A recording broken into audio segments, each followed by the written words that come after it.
Bom, pessoal, bom dia então. Meu nome é Gustavo. O tema da aula de hoje vai ser a abordagem percutânea das adrenais. Então, uma breve introdução. As glândulas adrenais, elas são dois pequenos órgãos em forma de pirâmide, com cerca de 5 centímetros de altura, 3 centímetros de largura e 3 de espessura. A glândula direita, ela se localiza na parte superior do rim direito e a esquerda na porção anteromedialmente ao rim esquerdo. Ela é dividida na porção do córtex e da medula. O córtex constitui grande parte da glândula. Ele é composto por 3 diferentes camadas de tecido que vão determinar os tipos de hormônios que ele vai produzir, que são os corticosteroides, que como exemplo temos o cortisol, a aldosterona e a testosterona. E a parte da medula adrenal é a porção central, composta por tecido do tipo nervoso, e ela está relacionada com a produção de hormônios cuja secreção é controlada pelo sistema nervoso autônomo, que são as catecolaminas, né, como adrenalina e epinefrina. Então, os nódulos do córtex, eles podem estar relacionados com a produção excessiva de cortisol, que podem levar a síndrome de Cushing, com a produção também excessiva de aldosterona, que pode levar a síndrome de Cohn, e também com síndromes viralizantes. E os nódulos da medula são os produtores de catecolaminas, sendo o principal tumor dessa região os feocromocitomas. Então, houve um aumento recente contínuo no número de diagnósticos, tanto de forma incidental como sintomática dessas neoplasias adrenais, e com isso há uma necessidade de expansão constante de procedimentos intervencionistas. E a radiologia intervencionista das glândulas suprarrenais, ela compreende procedimentos percutâneos e angiográficos, podendo ser aplicados tanto em patologias benignas como malignas, sendo que as duas principais abordagens na parte percutânea é a biópsia e as formas de ablação. Então, o incidentaloma adrenal, ele é essa representação do amplo uso dos exames de imagem atuais. Ele é presente em até 5% dos pacientes que foram submetidos à imagem abdominal e a prevalência aumenta com a idade. Nesse estudo, com 87 mil casos, houve uma incidência de 6% nos estudos de autópsias. E o papel crucial da imagem está principalmente em você poder tentar fazer uma diferenciação entre as lesões adrenais benignas, né, a maioria são os adenomas, com as massas malignas, sendo que as principais massas malignas adrenais primárias seriam o carcinoma metastático, o feocromocitoma e o carcinoma adrenocortical. Então aqui nós temos o algoritmo utilizado na investigação do nódulo adrenal, detectado incidentalmente na toma na ressonância. Então isso ele é determinado em pacientes acima de 18 anos e assintomáticos. Então, para a gente entender um pouquinho, os nódulos menores do que 1 centímetro, eles podem ser ignorados. No lado esquerdo aqui, nós temos quando a imagem já é diagnóstico das lesões, quando elas têm nódulos benignos, como o mielolipoma e o adenoma. Quando nós temos nódulos indeterminados entre 1 a 4 centímetros, eles precisam de uma complementação diagnóstica ou um segmento dessa imagem, se o paciente tem imagens anteriores, se essa imagem surgiu, se ele tem história de câncer ou não. E quando você tem nódulos maior do que 4 centímetros, normalmente a terapêutica vai estar relacionada com a ressecção, ou você prosseguir com um PET-CT, ou mesmo a indicação da biópsia. Mas, em resumo, se uma lesão adrenal não puder ser caracterizada como adenoma ou mielolipoma por tomo, a ressonância é o próximo passo. E para as massas que não são típicas de adenoma ou mielolipoma, e que não são características de feocromocitoma com base nos exames de imagem e laboratoriais, pode-se pedir a biópsia, especialmente no cenário de malignidade conhecida ou suspeita. Então, o ultrassom tem uma alta sensibilidade para detectar tumores adrenais, principalmente quando essas massas são acima de 2 centímetros, mas tem a capacidade limitada de progredir no diagnóstico e depende também do operador, da sua experiência. E a tomo, então, é a principal modalidade de visualização e caracterização de adenomas adrenais suspeitos.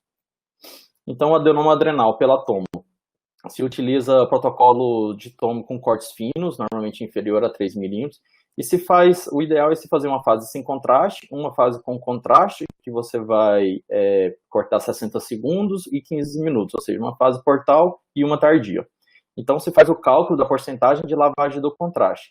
Lesões adrenais benignas, ela tem normalmente o washout mais rápido do que tumores malignos e metástases. Então, a combinação da densidade da lesão em imagens não contrastadas, ou seja, quando ela é menor do que 10 unidades Hounsfield, já é um adenoma rico em lipídios. E o grau de washout, ele pode diagnosticar adenomas adrenais. Quando você tem um washout absoluto acima de 60%, você tem o diagnóstico de adenoma, e quando você tem um relativo acima de 40%, você também tem o diagnóstico de adenoma. sendo que o washout absoluto ele é dado pela forma da densidade na fase portal menos a tardia, sobre a densidade portal menos a fase sem contraste, e o relativo ele é utilizado quando não há imagem sem contraste. Você utiliza a densidade portal menos a tardia sobre a densidade da fase portal. Esse é o protocolo que a gente lá no R1, quando vai fazer na escola, a gente tem que chamar normalmente um R+, para ele poder fazer o cálculo. Então aqui nós temos um exemplo de adenomas adrenais bilaterais, exemplificado pelas setas, sendo que as regiões de interesse delineadas em ambos os nódulos, eles demonstram uma densidade menor do que 10 unidades Raunce, indicativo de adenoma rico em lipídios. Aqui, um nódulo adrenal identificado incidentalmente em tomo, realizada para investigação de dor abdominal, exemplificado pelas setas. Aqui a região de interesse demonstra uma densidade na primeira foto de 13 unidades Raunce, então você vai prosseguir com a injeção do contraste. Aqui na fase venosa portal, ele tem uma densidade de 80, e na fase tardia uma densidade de 36, 12 minutos após a injeção do contraste. E esses valores, eles corresponderam a um washout relativo de 55% e absoluto de 66%, que são diagnósticos de um adenoma. Então, na ressonância, ela também leva em consideração o seu teor lipídico, são necessárias imagens ponderadas em T1 e T2, além de sequências em fase e fora de fase. Eles tendem a ser homogêneos em todas as sequências, com a intensidade de sinal igual ou um pouco menor que a do fígado, e perdem pelo menos 30% de sua intensidade em imagens fora de fase. Então, aqui um exemplo de um nódulo adrenal identificado na tomografia, que foi realizado para estadiamento câncer de colo, e foi avançado o diagnóstico com a ressonância. Então, o nódulo ele tem um sinal, um alto sinal em fase em relação ao baço, e essa relação é invertida na aquisição fora de fase, uma vez que o nódulo contém gordura microscópica. E esses achados são diagnósticos de adenoma rico em lipídios. Então, o pheochromocytoma, ele é um tumor neuroendócrino que secreta catecolaminas da medula adrenal e é uma importante causa de hipertensão secundária não controlada. Representa até 5% dos nódulos descobertos incidentalmente e ele tem uma apresentação heterogênea, que muitas vezes vai dificultar o seu diagnóstico pela imagem. Eles podem ser sólidos císticos ou puramente císticos. Eles podem imitar lesões benignas e malignas e podem também seguir um padrão de lavagem rápida dos adenomas. E uma característica importante como discriminador seria a avaliação do seu tamanho. Eles têm uma média de 5 a 6 centímetros, enquanto que os adenômios têm dimensões menores, cerca de 1 a 3 centímetros na média. E o diagnóstico do pheochromocytoma é feito principalmente pela história clínica, pelos achados de imagem e, notadamente, pela coleta dos valores dos exames laboratoriais. Então, aqui um exemplo de um pheochromocytoma, nós temos uma lesão grande e heterogênea, ponderadas na sequência em T2. Ele tem componentes císticos e sólidos e tem realce após a injeção do gadolino. E esse paciente aqui apresenta elevados níveis de catecolaminas no plasma, que auxilia no diagnóstico laboratorial desses pacientes. Então, as metástases são as neoplasias mais comuns envolvendo os adrenais, ou seja, é o segundo tipo de massa mais comum que a gente acha na adrenal, atrás dos adenomas. O carcinoma pulmonar é a metástase adrenal mais comum, seguido depois das mamas. Cerca de 50% das massas adrenais em pacientes oncológicos representam doenças metastáticas. E as características das metástases seriam de tamanho maior, de 4 a 6 centímetros, uma forma irregular, presença de necrose, alteração de tamanho no segmento, e geralmente são bilaterais. E o fluorodexicoglicose, né, que é o que a gente utiliza no PET, ele tem utilidade notável para avaliação de metástases adrenais com alta sensibilidade e especificidades, superiores a 95%. Então, aqui nós temos um exemplo de metástase de neoplasia pulmonar. Aqui nós temos a adrenal esquerda e a adrenal direita, né? Então seria uma metástase bilateral. E apesar de que os achados de imagem não são específicos, o acometimento bilateral, o tamanho da lesão e a história clínica do paciente, de uma história oncológica, né, favorece o diagnóstico de metástases. Aqui, então, a metástase de câncer de pulmão, uma imagem coronal do PET-CT, demonstra uma lesão grande na glândula adrenal direita, hipermetabólica e com área de necrose central. E nesse paciente, esses achados são indicativos de doença metastática. Então, a biópsia percutânea. A imagem, como a gente viu, ela identifica dimensões, forma, morfologia e características de realce do contraste. Os achados da tomo e da ressonância, eles costumam caracterizar as massas adrenais como benignas, mas apresentam baixa especificidade no diagnóstico de malignidade. O risco de malignidade, ele cresce com o tamanho da massa e diminui com o maior teor lipídico, ou seja, quanto a maior quantidade de gordura, menor a chance dessa massa ela ser neoplásica, neoplasma maligno, né? O tamanho de 4 centímetros ele foi o corte para distinguir lesões malignas e benignas, sendo que 6% das massas acima de 4 centímetros são malignas, e o risco de malignidade é de 25% em massas acima de 6 centímetros. Na literatura, relatam que há uma difícil distinção pela aspiração por agulha fina, ou seja, a PAF, entre o adenoma adrenal e o carcinoma cortical adrenal, sendo que a PAF é recomendada por alguns autores apenas em casos de suspeita de lesão adrenal metastática. E na prática, a questão de se biopsiar uma massa adrenal ela é determinada pela relação custo-benefício, se obter o diagnóstico tecidual. Então, as 3 principais indicações da biópsia percutânea da adrenal seria na identificação de uma malignidade primária desconhecida, na diferenciação entre lesões benignas e malignas, quando os achados de imagem são inconclusivos, e quando também se quer um estadiamento de uma malignidade já conhecida, ou seja, o paciente já tem algum tumor primário e você quer identificar e realizar esse estadiamento. Então, um dado importante é que nos casos duvidosos da imagem, em até 1/3 dos pacientes, o diagnóstico definitivo histológico altera completamente o tratamento. Então, em relação às modalidades de orientação de imagem, você pode utilizar de uma ampla gama de ferramentas, como ultrassom, a tomo, a fluoroscopia por tomo, ressonância, PET, fluoroscopia rotacional, sendo que na adrenal esquerda você pode utilizar da ecoendoscopia para fazer uma abordagem transgástrica. A escolha da modalidade ela é baseada na disponibilidade do equipamento, no custo e na preferência do intervencionista. Em relação ao ultrassom, as vantagens é que é realizado em imagens em tempo real, não tem radiação, tem um baixo custo e tem a sua ampla portabilidade.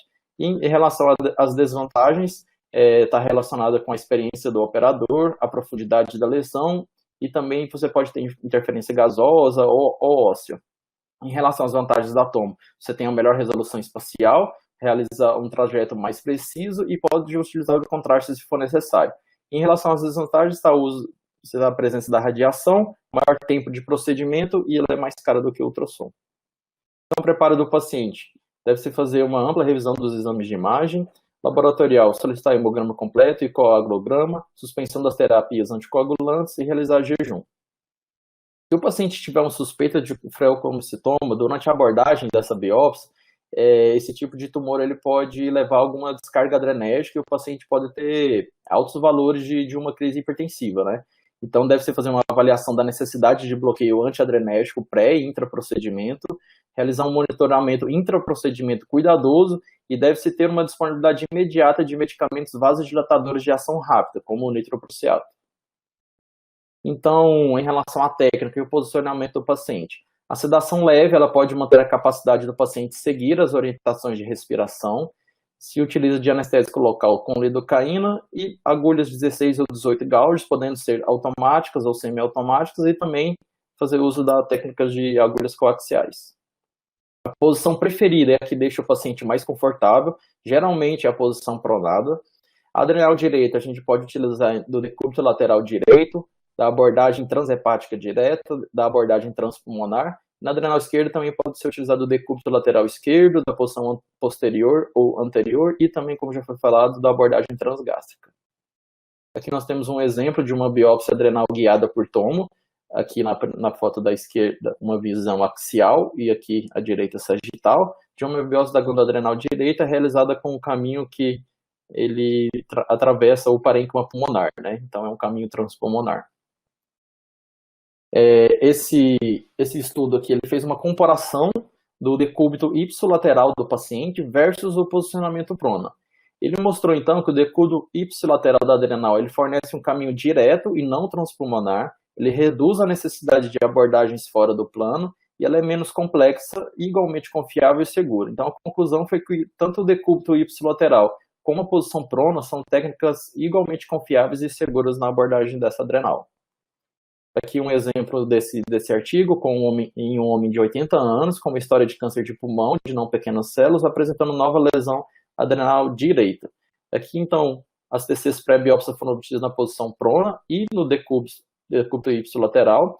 Isso demonstra uma exclusão bem sucedida do pulmão interposto na posição pronada, porque se você quisesse entrar aqui nessa posição pronada, você provavelmente teria que fazer essa abordagem transpulmonar. Enquanto na posição ipsilateral, você vê que houve essa exclusão, né, bem sucedida do parênquima pulmonar. E aqui na última foto, a imagem final demonstrando um acesso bem sucedido da lesão utilizando uma abordagem direta. Então, o alargamento artificial do espaço paravertebral ele pode ser obtido com a técnica de hidrodissecção, utilizando uma solução salina 0,9%. Esse artigo aqui do pessoal do AC Camargo, eles utilizaram como um técnico, então, um posicionamento da ponta da agulha coaxial sem estilete no plano gorduroso entre o corpo vertebral e a pleura parietal. Se faz a injeção de solução salina suficiente. Nesse trabalho, eles utilizaram de 20 até 50 ml e desloca a peroparietal, largando o espaço paravertebral posterior. E durante a suspensão da respiração, a ponta da agulha coaxial atravessa o diafragma e é posicionada no interior do adrenal. E o número de fragmentos coletados rotineiramente nesse trabalho foram de 3 e a agulha inclinada em diferentes angulações. Então aqui nós temos um exemplo de uma biópsia paravertebral da adrenal direita usando a técnica da hidrodissecção. Aqui o paciente está em decúbito ventral, sem o uso de contraste nessa tomo, mostrando um nódulo na adrenal direita. Aqui então a ponta da agulha coaxial de 19 gauge ela foi posicionada entre o plano gorduroso e o corpo vertebral, no plano gorduroso entre o corpo vertebral e a pleura parietal direita. Aí houve a injeção então de 50 ml de solução salina, 0,9%, e a pleura parietal foi deslocada, expandindo o espaço paravertebral posterior, enquanto avança simultaneamente a agulha coaxial. E aqui no final, durante a suspensão da respiração, a ponta da agulha atravessou o diafragma e foi posicionada ao lado da adrenal direita, e assim se faz a retirada dos fragmentos. Então as complicações. Há uma grande variação na literatura. Uma meta-análise recente de 2016, com mais de 1.300 biópsias, a taxa de complicação foi de 2,5%, sendo a hemorragia a mais comum, mas também relatos de pancreatite, pneumotórax, hemotórax e crise hipertensiva. A biópsia ela pode desencadear, então, secreção descontrolada de catecolaminas em feocromocitomas e paragangliomas. O monitoramento pós-procedimento do paciente é prudente.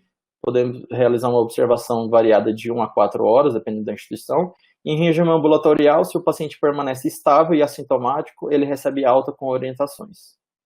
Aqui um caso que a gente fez esse ano lá na escola, é um paciente masculino de 60 anos, com quadro clínico e laboratorial compatível com a suspeita de insuficiência adrenal primária, né, assim, síndrome de Addison. Foi solicitado biópsia para investigação etiológica. Eles estavam pensando que poderia ser infeccioso, principalmente alguma doença granulomatosa, como tuberculose ou histoplasmose. Poderia também ser uma causa neoplásica, apesar do paciente não ter uma neoplasia primária, ou alguma hemorragia adrenal. Então, o que a gente vê aqui é um espessamento nodular bilateral nas adrenais, maior à esquerda, com calcificação de hipermeio. Então, quando a gente foi fazer a avaliação prévia da tomografia, a gente viu que no plano sagital, para a gente entender a tomografia, esse aqui é o gantry da tomografia. E os raios eles são feitos perpendicularmente ao corpo do paciente. Então, se ele entrasse dessa maneira padrão, que está representado aqui nesse aparelho, os raios seriam perpendiculares ao corpo e provavelmente a gente não encontraria um caminho muito favorável pela sobreposição óssea ou de outras estruturas. Então, quando a gente fez essa mesma foto aqui, a gente queria fazer esse trajeto, né, para entrar diretamente aqui na adrenal e passar entre os corpos vertebrais. Então, uma ferramenta que a gente pode utilizar, aqui esse gantry que a gente vê na tomografia, ele pode ter uma inclinação, tanto para positiva como negativa, normalmente de 30 graus. Então, se a gente conseguisse inclinar esse gantry, poderíamos fazer uma abordagem já direta com essa angulação aqui que a gente queria. Então, realizada essa angulação favorável, a gente fez, aqui a gente está exemplificado com a agulha já na ponta da adrenal, e foi feito, então, a retirada dos fragmentos necessários. O resultado veio como um processo inflamatório crônico granulomatosa com necrose liquefativa e também processo inflamatório crônico inespecífico com fibrose. Então, em relação às terapias ablativas, a segunda parte da aula. A ablação, então, ela é uma técnica em que se utiliza uma agulha ou uma sonda diretamente sobre um tumor e por meio da energia térmica promove-se uma destruição celular localizada e controlada. São utilizados três principais tipos de tecnologia na ablação adrenal, entre elas a principal é a radiofrequência, mas também temos a crioablação, microondas, e o uso da ablação por radiofrequência é descrito como para o tratamento de massas adrenais benignas e malignas, incluindo doenças metastáticas. E ela é uma técnica alternativa para pacientes que não são candidatos cirúrgicos pela presença de comorbidades ou que recusam o procedimento cirúrgico. Então, em relação à seleção do paciente para ser submetido à ablação, o melhor candidato é aquele com a síndrome hormonal típica, ou seja, a presença de um síndrome de Cushing com um virilizante e com um nódulo de adrenal único menor do que 3 centímetros. Aqueles pacientes com múltiplos nódulos ou nódulos bilaterais, deve-se realizar a dosagem hormonal com cateterismo seletivo das veias suprarrenais e determinar o lado funcionante para o planejamento terapêutico. Em nódulos maior do que 3 centímetros, a ressecção cirúrgica é a terapia de escolha. E nos feocromocitomas, deve-se considerar o alto risco de crise hipertensiva durante o procedimento e as complicações inerentes, e geralmente são maiores do que 3 centímetros, que reduz a eficácia da ablação por radiofrequência. As contraindicações absolutas está relacionado com distúrbio de coagulação incorrigível, gravidez no primeiro trimestre, hipertensão grave incontrolável, e as relativas está a presença de marca-passo cardíaco, ascite e obesidade. A tomo ela é o método padrão, porque ela permite uma visualização da massa adrenal-alvo, um melhor trajeto da sonda de ablação e posição de estruturas anatômicas adjacentes, você consegue uma melhor avaliação. E o ultrassom ele é usado com menos frequência devido à dificuldade de identificar lesões menores e também pela dificuldade quando você tem a presença de interposição gasosa. Preparo do paciente. Antes da ablação por radiofrequência, todos os pacientes devem ser avaliados por endocrinologista para controle da PA e correção de distúrbios eletrolíticos. Quando se opta por realizar o preparo operatório, pode-se utilizar dessas medicações aí citadas. E, contudo, não existe consenso na literatura sobre os benefícios e eficácias da medicação. O posicionamento do paciente ele é realizado a critério do operador. Na ablação esquerda, geralmente se faz um decúbito ventral ou lateral por permitir melhor acesso posterior, evitando o baço e a cauda pancreática. E na ablação direita, se faz normalmente o acesso posterior ou transhepático lateral. Como já foi falado, então, a inclinação favorável do gantry da tomografia também é uma técnica para evitar um trajeto transpleural. O procedimento. Então, após o adequado posicionamento da agulha de ablação, inicia-se o aquecimento de acordo com o protocolo de cada fabricante. A adrenal ela é envolta por tecido adiposo, que é um isolante térmico, e os nódulos tratados são de pequenas dimensões, o que favorece a total necrose em poucos minutos. E ao término da ablação, realiza o controle tomográfico contrastado para avaliar se houve total necrose, ou seja, você não vai ter mais a contrastação dessa lesão prévia, e avaliar as possíveis complicações. No pós-procedimento, se faz a observação e monitoramento, e os antihipertensivos são suspensos até o dia seguinte e reintroduzidos conforme a evolução clínica. As complicações. Você pode ter crise hipertensiva, lesão térmica de órgãos adjacentes, assim como a presença de sangramento, infecção, disseminação tumoral e também pneumotórax. Em relação aos resultados em adenomas funcionantes, então a ablação por radiofrequência percutânea, guiada por tomo, ela foi um tratamento seguro e eficaz para o funcionamento de adenomas adrenais, com curta permanência hospitalar e baixo índice de complicações. Esse protocolo foi utilizado, então, 2 ciclos de 5 minutos cada, com intervalo de 1 minuto, sem ciclos adicionais de ablação.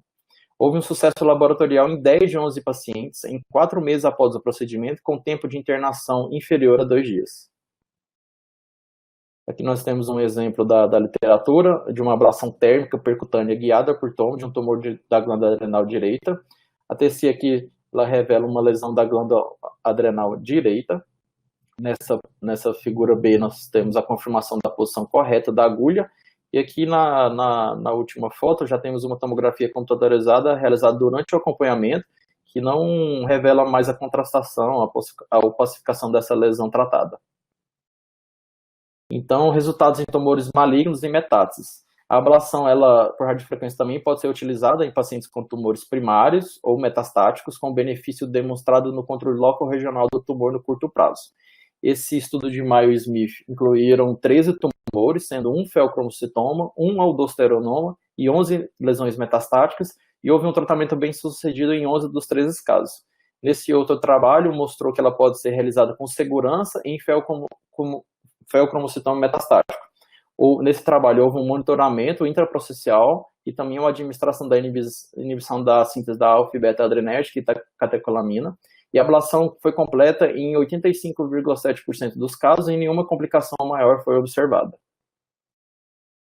A crioablação, então, como já foi falado em outras aulas, a gente vai citar bem rapidinho, ela consiste na destruição celular por congelamento, com danos diretos e indiretos. Os sistemas de crioablação percutânea usados ao tumor adrenal usam gás argônico sob alta pressão, atingindo temperaturas de menos 80 a menos 150 graus Celsius. Dependendo do tamanho do tumor, envolve a colocação de 1 a 15 sondas sob orientação de imagem para cobrir o tumor e uma margem de pelo menos 5 milímetros. Uma sessão de tratamento envolve 2 congelamentos de 10 minutos de duração, cada um seguido por um degelo de 8 minutos. Pequenas séries e relatos na literatura mostraram que a crioablação é eficaz no tratamento de neoplasias adrenais. Esse trabalho aqui mostrou 12 pacientes com tumores adrenais únicos, apenas um precisou de 2 sessões. Os pacientes que não foram pré-medicados com alfa-bloqueador apresentaram um nível pressórico mais alto durante o procedimento e houve um controle local após o tratamento em 11 pacientes, dando uma margem de 92%. Então, o caso de um homem de 85 anos de idade que foi submetido à nefrectomia parcial esquerda por tumor CCR. Aqui na primeira figura nós temos uma tomo com contraste, demonstra uma aparência normal da adrenal esquerda, um ano após a cirurgia. Aqui, o paciente, 2 anos após a cirurgia, ele evoluiu com uma nova massa adrenal esquerda. Aqui você já tem durante o procedimento da ablação, demonstra a bola de gelo, que abrange a lesão 10 minutos após o procedimento. E por fim, aqui a tomo com contraste, 37 meses após a ablação, não demonstra evidência de tumor residual na adrenal esquerda. Então, a técnica de microondas, ela aplica energia eletromagnética na faixa de microondas ao tecido tumoral, causando agitação da molécula de água, resultando em calor e atrito. E finalmente, isso leva a uma morte celular por necrose coagulativa. As vantagens está em utilizar temperaturas intratumorais mais altas, tempos de aplicação mais curtos e possivelmente diminuição da dor durante o procedimento. E pode levar também a uma maior zona de ablação. E os dados disponíveis sugerem que o risco de induzir uma crise hipertensiva com microondas seja menor do que pela radiofrequência. Em relação aos resultados com o uso de microondas, esses trabalhos aí, o primeiro de Wang realizou microonda guiada por ultrassom em 5 metástases adrenais, sem evidência de recorrência em nenhuma delas. Esses autores obtiveram controle local das metástases adrenais em todos os 4 pacientes tratados com microondas. E nesse último trabalho, eles relataram um estudo de 10 neoplasias adrenais, incluindo metástases suprarrenais. Eles obtiveram controle local em todos os casos. Todos os procedimentos dessa série foram realizados sem anestesia geral, e apenas um paciente apresentou crise hipertensiva. Só para citar os procedimentos vasculares, né, da adrenal, em outra aula já foi falado da coleta hormonal, em que se faz uma amostragem das veias adrenais, e também temos a embolização da adrenal. Em relação à amostragem das veias adrenais, consiste em coletar amostras de sangue diretamente das veias adrenais de cada lado, para comparar a quantidade de hormônio liberado por cada adrenal, e a principal indicação é na presença do aldosteronismo primário, em que se faz em que a comparação da produção de aldosterona entre as adrenais é determinante no tratamento desses pacientes. Quando você tem uma liberação excessiva unilateral, normalmente você está relacionada com o adenoma produtor de aldosterona, e esse paciente vai ser encaminhado para adrenalectomia ou por radiofrequência. Quando você tem a liberação bilateral, você está relacionado com o hiperaldosteronismo idiopático. E esses pacientes normalmente vão para o tratamento clínico primeiro, né, farmacológico, com uso de bloqueador de receptor de mineralocorticoide. E a amostragem também hormonal também é usado para fornecer lateralização quando há liberação excessiva unilateral a partir de pequenos adenômios indetectáveis por tomorressonância. E o papel desse procedimento ainda é controverso em outros estudos hormonais adrenais, como a síndrome de Cush ou feocromocitoma. Nessa primeira, devido às grandes dimensões dos adenômios produtores de cortisol, que permitem identificação por tomo, e o estresse induzido pelo procedimento intervencionista pode alterar a secreção do cortisol, impedindo uma lateralização correta. E no feocromocitoma ainda faltam valores normativos da concentração de adrenalina e noradrenalina nas veias adrenais e uma baixa confiabilidade da lateralização. E as indicações da embolização da adrenal, elas podem ter aplicações oncológicas para alívio da dor, redução do volume e da vascularização do tumor, principalmente quando você vai fazer uma adrenectomia futura. Também está relacionado com o tratamento do hiperaldosteronismo, pode também realizar abordagens em lesões traumáticas e também em aneurisma de artéria adrenal.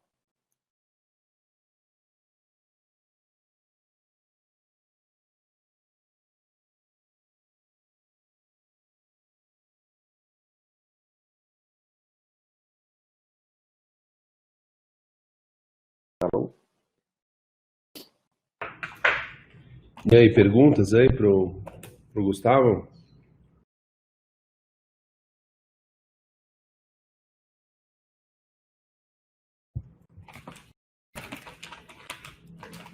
Ô, Gustavo, sim, vou fazer só alguns comentários aí da aula, tá? Um minutinho, estou aqui. Eu acho o seguinte, assim, eu fico muito tempo assim na aula, né? Até sei lá, até umas 7h35 aqui, tava falando só de diagnóstico. Eu falei, nossa, será que ele se confundiu, né? Tá na aula do abdômen e tal. Assim, muita coisa de diagnóstico, porque é tomo, que é wash in, wash out. Eu, sinceramente, assim, eu acho que as aulas de intervenção, a gente poderia usar nosso tempo mais para focar na coisa que seja da intervenção, entendeu? Não, legal, tal, bem explicadinho, tal, mas acho que assim, começar a aula, assim, a adrenal tem 3 centímetros, fica no retroperitônio e, sei lá, e mede não sei quanto, e tem 3 camadas corticais e uma medular. Quer dizer, a gente tá vindo desde, sei lá, do primeiro ano da faculdade até o diagnóstico e tal, tomografia, em phase out phase. Acho que, assim, teoricamente não é o foco, né, desse momento, assim, pelo menos da reunião da intervenção. E aí, depois quando chega na hora da intervenção mesmo, daí ficou totalmente superficial, entendeu? Porque a gente poderia ter falado primeiro, né, da ablação, você colocou lá umas coisas legais, de biópsia e tal. Mas, por exemplo, e da ablação, né? A gente tem 3 artigos, né, aí da escola. Eu vi que você colocou um, né? Mas a gente tem o outro lá que é o que a gente publicou de pressão arterial. Você viu que você colocou um da escola, né? Um Sim, artigo. sim. Tem mais 2, tem um que a gente fez que era só quando a adrenal é unilateral, que só tem uma glândula única. Aí acho que assim, poderia refalar da coleta, porque é interessante falar da coleta. É, alcoolização de cisto, por exemplo, entendeu? Uhum. Biópsia e ablação de felcromocitoma a gente não faz, então, para fel, nada? Ou faz com preparo, entendeu?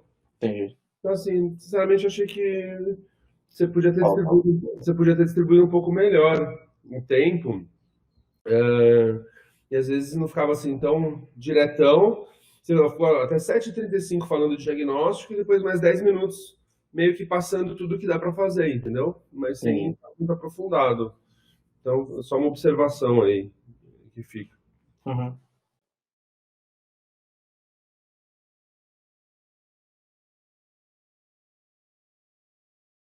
O pessoal, cadê o pessoal? O que você acha, Bernardo? Espera.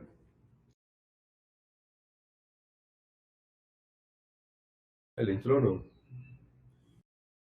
Alô, Alguns alô, nomes. tá me ouvindo agora? Sim. Oi.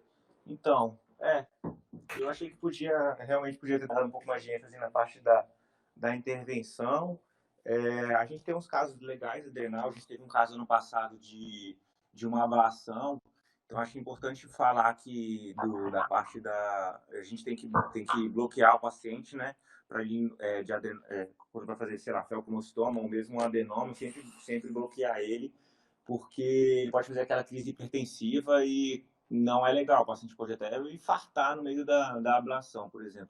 A gente teve esse caso no passado que a gente alfa e beta bloqueou o paciente E durante a ablação, mesmo o alfa e beta bloqueado por 2 semanas, que a gente faz o preparo por 2 semanas pré, né? Ele teve, sei lá, fez um picozinho no meio do procedimento, mas a gente sempre lembra de chamar anestesista nesse caso também, né? Para ele controlar bem a PA do paciente.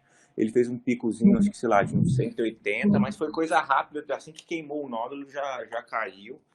Só que sempre lembrar de beta e alfa bloquear, não só, o pessoal às vezes lembra sempre do beta bloquear, mas esquece do alfa, né? E aí, se você não alfa bloquear também, pode ser bem perigoso para o paciente e para você também. Então, acho que é isso. Acho que foi um apanhado meio geralzão mesmo, mas lembrar, principalmente, acho que é isso, de beta e alfa bloquear qualquer procedimento de adrenal para você não fazer uma crise hipertensiva no paciente durante o procedimento e se complicar a vida. Inclusive ter beta-bloqueador injetável ali, né? Que a gente Isso, a gente usou Celozoca nesse paciente, né? Na hora que assim que ligou, o paciente fez um pico, aí já deu um beta-bloqueador injetável na hora, que tem uma liberação importante na corrente sanguínea das catecolaminas, né? E a pressão, o céu é o limite, né? Dependendo de quanto que o paciente está.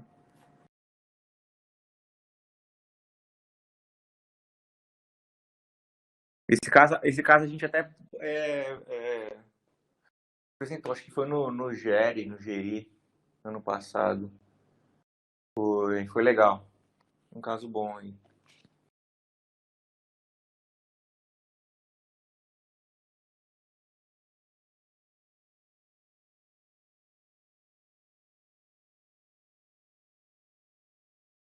O Rodolfo perguntou assim. Rodolfo, geralmente não. Sendo sincero, Rodolfo, raramente a gente vai usar 2 acessos com radiofrequência, digo, 2 agulhas, né? Geralmente, o que você faz? Você pega uma agulha que ela tem 2 probes, né? Aquela agulha que ela é dupla, ou você faz mais de uma sessão, né? Lembrando que assim que o caro da radiofrequência é a agulha, né? Então, se você for usar 2 agulhas, você vai dobrar o valor vai praticamente dobrar o valor da cirurgia.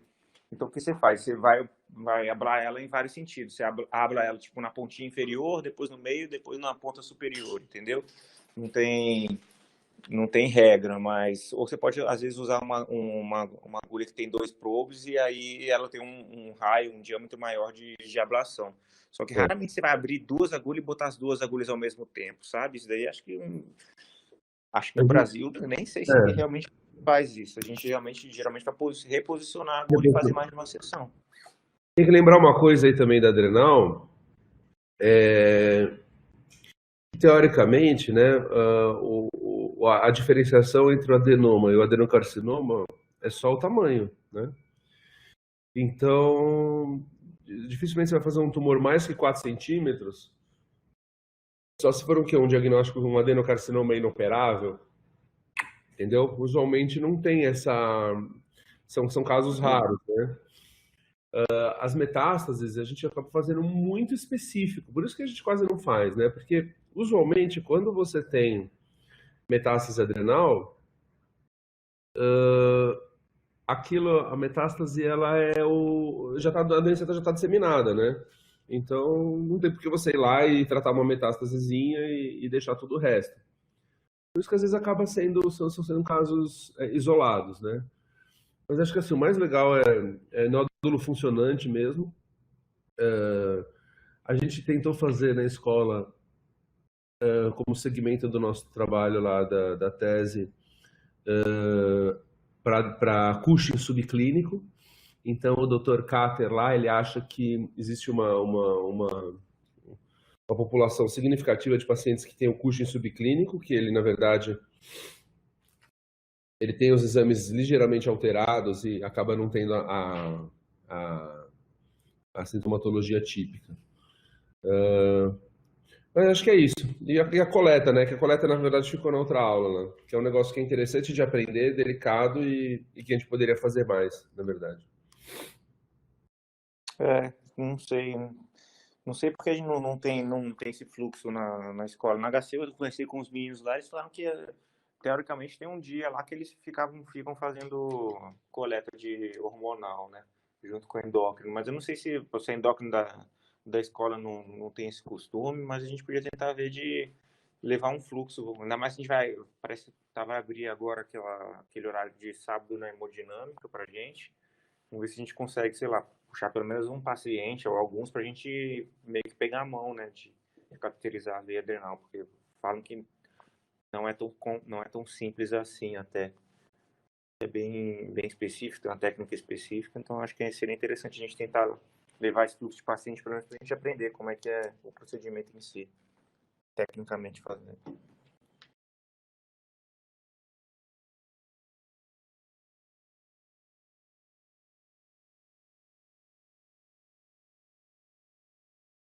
Tem mais Acho uma que é isso, pergunta, né? então, né? Alguém tem mais alguma pergunta? Beleza, então. Beleza. Valeu, gente. Bom dia Bom dia aí. a todos. Valeu, valeu, valeu.